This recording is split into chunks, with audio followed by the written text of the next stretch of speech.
नमस्कार प्यारे बच्चों, आज हम फिर से मौलिक अधिकारों के ऊपर चर्चा करते हैं। हमने कल पढ़ा मौलिक अधिकारों की आवश्यकता और महत्व। आज हम चर्चा करेंगे मौलिक अधिकारों की आलोचना क्यों की जाती है, ऐसे कौन से दोष है इसलिए मौलिक अधिकारों की आलोचना होती है, ऐसी कौन सी बुराइयां हैं जिनके आधार पर मौलिक अधिकारों की आलोचना होती है। तो देखिए, प्रश्न है हमारा, मौलिक अधिकारों का आलोचनात्मक मूल्यांकन कीजिए कि ऐसे दोष बताइए जिनके आधार पर मौलिक अधिकारों की आलोचना होती है। तो देखिए, भारतीय संविधान भारत के सभी नागरिकों को उनका विकास करने के लिए मौलिक अधिकार प्रदान करता है। भारतीय संविधान भारत के सभी नागरिकों को उनका विकास करने के लिए मौलिक अधिकार प्रदान करता है, फिर भी उनकी आलोचना की जाती है जिसके लिए निम्नलिखित कारण उत्तरदायी है। प्रश्न है हमारा, मौलिक अधिकारों की आलोचनात्मक मूल्यांकन कीजिए कि वो दोष बताइए जिनके कारण से मौलिक अधिकारों की आलोचना होती है। तो हमने लिखा कि भारतीय संविधान देश के प्रत्येक नागरिक को उनके विकास के लिए मौलिक अधिकार प्रदान करता है, फिर भी मौलिक अधिकारों की आलोचना की जाती है, इसके लिए निम्नलिखित कारण उत्तरदायी है। तो देखिए बच्चों, हमारा पहला कारण है मौलिक अधिकारों की आलोचना क्यों की जाती है, इनकी बुराई क्यों की जाती है, इनका विरोध क्यों किया जाता है। तो पहला कारण यह है कि शांति काल में भी प्रतिबंधित है।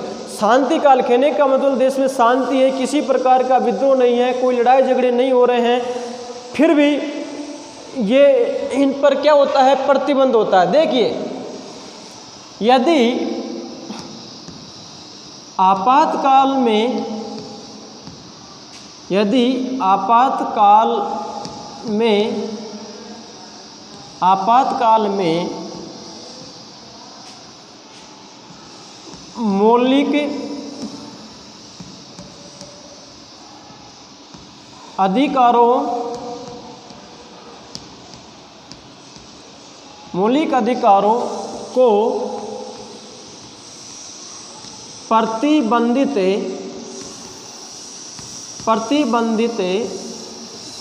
प्रतिबंधित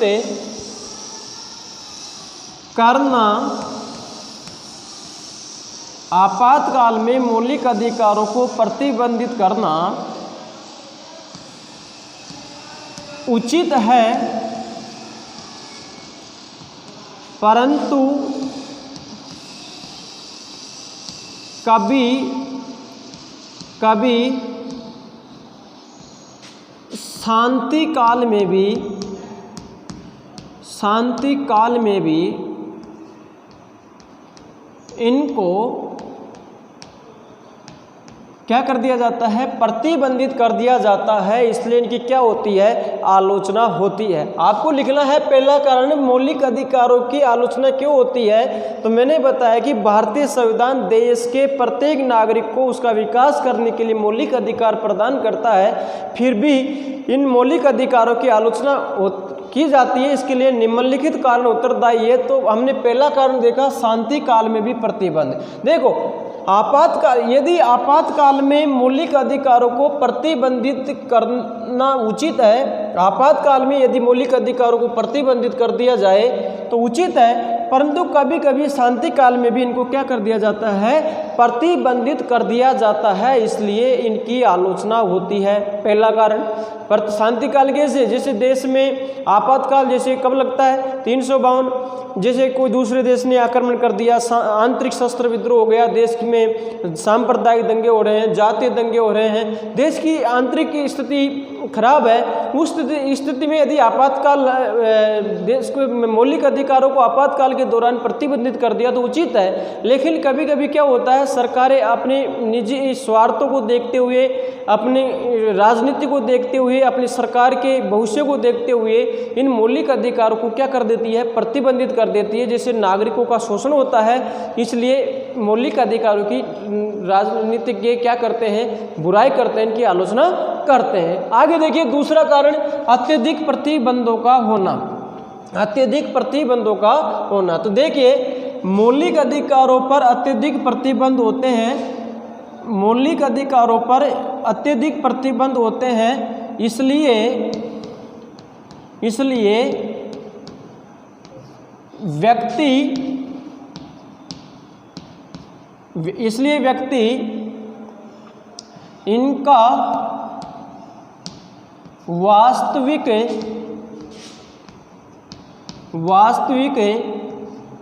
लाभ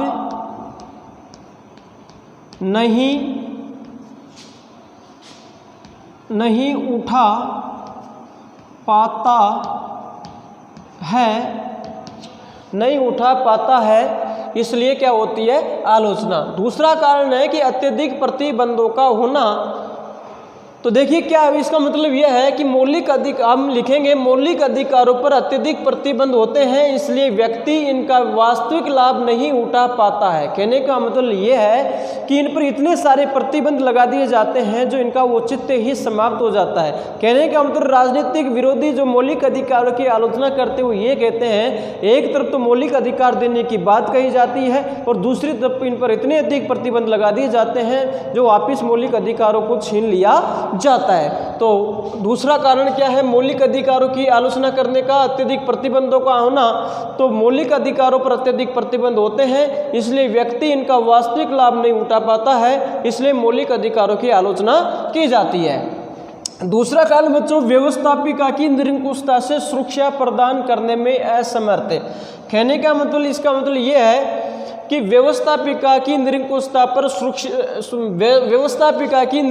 से सुरक्षा प्रदान करने में असमर्थ। कहने का मतलब मौलिक अधिकार व्यक्ति को क्यों प्रदान किए गए कि जो देश की संसद है, व्यवस्थापिका है, उन पर ऐसा अंकुश लगा रहे जिससे नागरिकों का वो किसी प्रकार की शोषण नहीं करे, उनको उनके अधिकारों से वंचित नहीं करे। लेकिन व्यवस्थापिका पर ये अधिकार अंकुश नहीं लगा पाते हैं।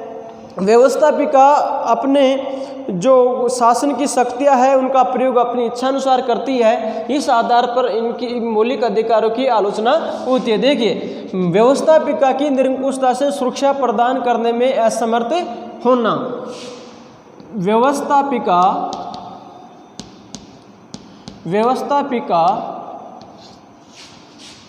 शासन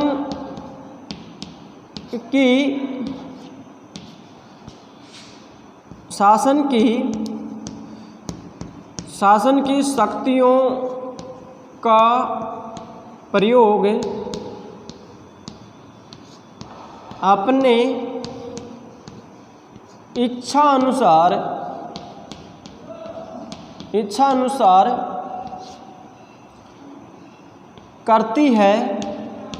अपने इच्छा अनुसार करती है, इसलिए इनकी क्या होती है आलोचना होती है। मूल अधिकारों पर प्रतिबंधों की व्यवस्था। चौथा कारण है मूल अधिकारों की विरोध करने का, इनकी आलोचना करने का, मूल अधिकारों पर प्रतिबंधों की व्यवस्था। कहने का मतलब मूल अधिकारों पर प्रतिबंधों की व्यवस्था की गई राजनीतिक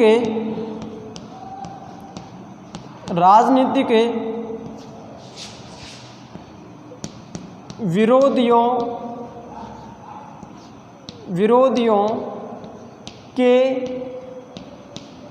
स्वर को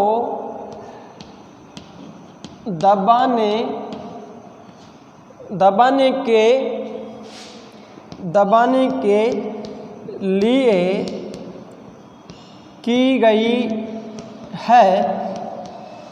इसका मतलब यह है कि मूल अधिकारों पर प्रतिबंधों की व्यवस्था। तो कहने का मतलब मूल अधिकारों पर ये प्रतिबंध इसलिए लगाए गए, मूल अधिकारों की जो बुराई करने वाले हैं उनका कहना है कि मूल अधिकारों पर प्रतिबंध इसलिए लगाए गए कि राजनीतिक विरोधी, जैसे दो पार्टी होती है जो शासन कर रही होती है तो दूसरी एक पक्ष होता है, एक विपक्ष होता है। तो कहने का मतलब जो विपक्ष वाले हैं, पक्ष वाले का विरोध नहीं कर सके, कहने का मतलब उनकी आवाज़ को दबा दिया जाए, इस आधार पर मूल अधिकारों पर अधिक प्रतिबंध लगाए गए। अगर व्यक्ति को खुला छोड़ दिया जाएगा तो स्वतंत्र होकर जो गलत हो रहा है उसका विरोध करेंगे, इससे सत्ता पक्ष को नुकसान होगा। तो ऐसी स्थिति बनाई जाए कि जिससे खुलकर व्यक्ति सरकार का विरोध नहीं कर पाए, इसलिए मूल अधिकारों की आलोचना होती है। मौलिक अधिकारों का उपयोग वोट की राजनीति के लिए। देखिए बच्चों क्या होता है, जो सरकारें होती है, एसटी जो एससी होती है, ओबीसी होती है, इनको इन अधिकारों के आधार पर बहुत सारे प्रलोभन लालच देकर इन अधिकारों का उपयोग वोट की राजनीति के लिए, वोट प्राप्त करने के लिए करती है। इससे क्या होता है कि कई विशेष जातियों को विशेष संरक्षण दे दिया जाता है, अधिकार दे देती है। इससे क्या है, वो जाति खुश हो जाती है और वो जाति खुश होकर उस पार्टी के पक्ष में, उस सरकार के पक्ष में वोट कर देती है। कहने का मतलब राजनीतिक विरोधियों का मानना यही है, राजनीतिक विचारकों का मानना यही है, जो मौलिक अधिकारों का विरोध करते हैं कि अब तक जो मौलिक अधिकारों का उपयोग वोट की राजनीति के लिए हुआ है कि ये वो अधिकार है, इनसे व्यक्तियों को कोई लाभ नहीं हो रहा है। इन आलोचकों का कहना है कि इसका उपयोग ओनली वोट की राजनीति के लिए ही किया जाता है। शोषण के अधिकार को लागू करना व्यवहारिक नहीं। जो अनुच्छेद 23-24 में जो शोषण का अधिकार भारत के प्रत्येक नागरिक को प्रदान है, अनुच्छेद 23 और 24 में जो शोषण का अधिकार भारत के प्रत्येक नागरिक को प्रदान है, तो कहने का मतलब मौलिक अधिकार की आलोचना करने वाले ये कहते हैं कि आज भी वही स्थिति है जो पहले थी। जैसे पहले मनुष्य को शोषण होता था, उनको खरीदा जाता था, बेचा जाता था, छोटे छोटे बच्चे, महिलाओं का शोषण होता था, कम उम्र में ही उन पर बहुत अधिक कार्य करवाया जाता था। आज भी वो की वही स्थिति बनी है कि भारत के प्रत्येक नागरिक को अनुच्छेद 23 में जो शोषण के विरुद्ध अधिकार है कि किसी व्यक्ति का क्रय विक्रय नहीं होगा, बेचा नहीं जा सकता, उसको खरीदा नहीं जा सकता, उससे बेगार प्रथा नहीं करवाई जा सकती, उसकी इच्छा के विरुद्ध कार्य नहीं करवाया जा सकता। लेकिन ऐसा नहीं है, आज भी भारत के अधिकतर हिस्सों में ये वही जो पहले स्थिति थी वो की वो स्थिति बनी हुई है। आज भी भारत के नागरिकों का पहले जैसे ही शोषण हो रहा है। अनुच्छेद जो 24 है प्रत्येक जो बाल श्रम का विरोध करता है, जो कहता है कि 14 वर्ष से बच्चों, कम आयु के बच्चों से कार्य करवाना कानूनी अपराध है। तो आज भी हमको ये स्थिति देखने को मिलती है कि गरीबी की आर्थिक स्थिति से, गरीबी से तंग आकर समाज के अनेक वर्गों के जो युवा है, बच्चे हैं छोटे छोटे, वो कारखानों पर, होटलों पर जगह जगह कार्य कर रहे हैं, जिनसे शोषण हो रहा है, जिससे वो न तो पढ़ाई कर पा रहे हैं, शिक्षा से वंचित रह गए हैं और उनका शारीरिक नुकसान भी हो रहा है। तो कहने का मतलब ये है कि शोषण का जो अधिकार था वो व्यवहारिक नहीं है। कहने का मतलब अभी तक ये इसको लागू नहीं, ये व्यवहारिक रूप से समाज की चारों तरफ पूरे क्षेत्र में लागू नहीं हो पाया है। आज भी पहले जैसी स्थिति बनी हुई है। अतः इन सभी कारणों के आधार पर जो राजनीतिक विचारक है मौलिक अधिकारों की क्या करते हैं, आलोचना करते हैं। तो देखिए आज हमने जो अध्ययन किया कि मौलिक अधिकार, देखिए मैंने आपको शुरू में ही बता दिया था कि मौलिक अधिकार क्या होते हैं। तो मौलिक अधिकार क्या होते हैं? ऐसे अधिकार जो नागरिकों के सर्वांगीण विकास के लिए संविधान द्वारा प्रदान किए जाते हैं, मौलिक अधिकार कहलाते हैं। भाग 3 में अनुच्छेद 12 से 35 तक क्या है, मौलिक अधिकार है। ये पूरे अधिकारों का मैंने आपको अध्ययन करवाया। आज कल की क्लास में हमने पढ़ा मौलिक अधिकारों की आवश्यकता क्यों है, इनका महत्व क्यों है।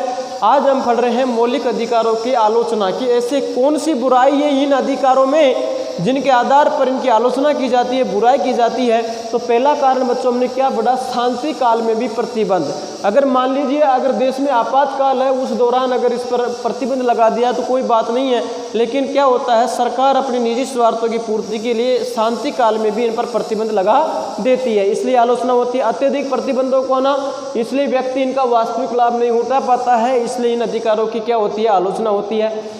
तीसरा कारण व्यवस्थापिका की निरंकुशता से सुरक्षा प्रदान करने में असमर्थ है। जो व्यवस्थापिका है अपनी इच्छा अनुसार शक्तियों का प्रयोग करती है, उन पर अंकुश नहीं लगा पाते हैं, इस आधार पर इनकी आलोचना होती है। चौथा कारण है मूल अधिकारों पर प्रतिबंधों की व्यवस्था।